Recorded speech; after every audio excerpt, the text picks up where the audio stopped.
আল্লাহর শানের অনুপযোগী বাক্যালাপের কারণে মানিকগঞ্জের এক বাউলকে গ্রেপ্তার করা হয়েছে। তাকে গ্রেপ্তার করায় অনেকে প্রতিবাদ করছেন। এটাকে বাকস্বাধীনতা হস্তক্ষেপ হিসেবে দেখছেন তারা।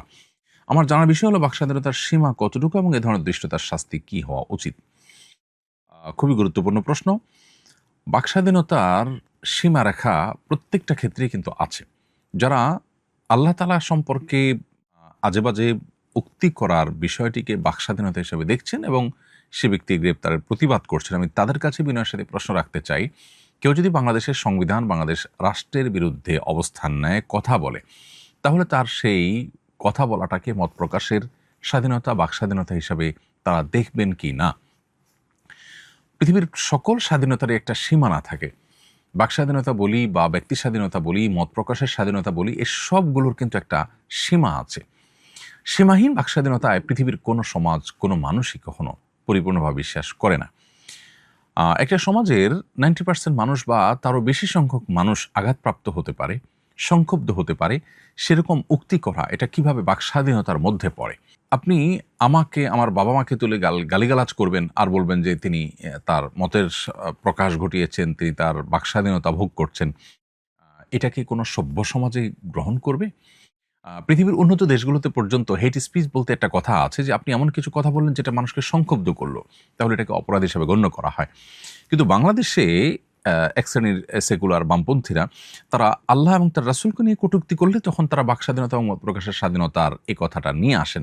কিন্তু এই ছাড়া অন্য অনেক জায়গায় তাদেরকে আমরা এই বাকস্বাধীনতা এবং মত প্রকাশের স্বাধীনতার এই সবক দিতে দেখি না।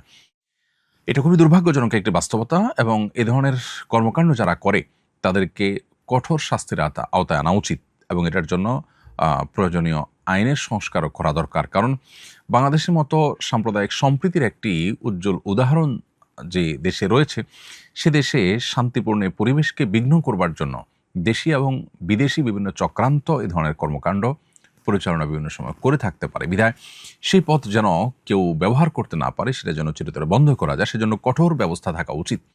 এবং তথাকথিত মত প্রকাশের স্বাধীনতা বা বাক স্বাধীনতার নামে এ ধরনের বিষয়গুলোকে যারা প্রশ্রয় দিয়ে থাকেন, তারা নিজের সঙ্গে প্রবঞ্চনা করছেন, প্রতারণা করছেন বলে আমরা মনে করি।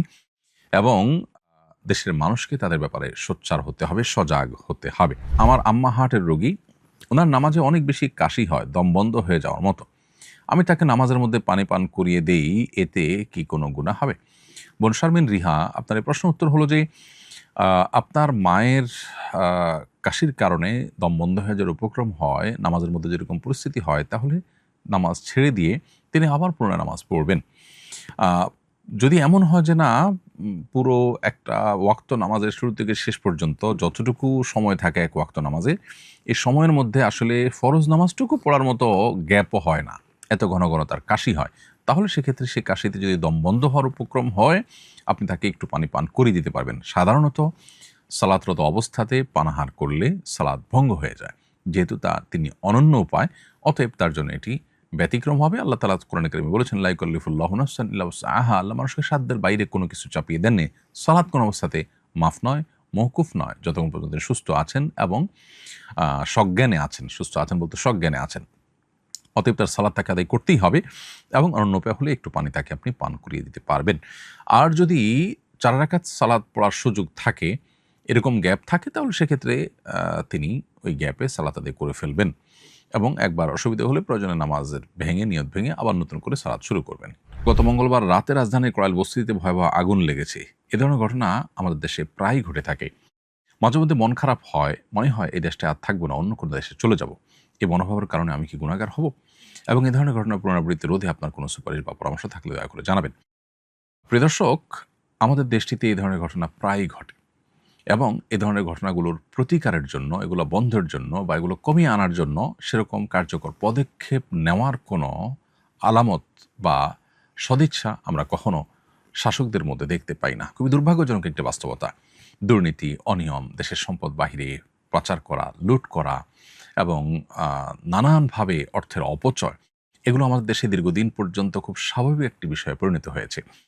আমাদের দুর্ভাগ্য যে আমরা সেই শাসন বা সেই শাসক কখনো পাইনি, যে শাসক আসলেই জনগণের কল্যাণে দীর্ঘমেয়াদী পরিকল্পনা নিয়ে কাজ করবেন এবং দেশকে পরিপূর্ণভাবে সমৃদ্ধ এবং উন্নত একটি দেশে পরিণত করবার জন্য সিরিয়াসলি কাজ করবেন।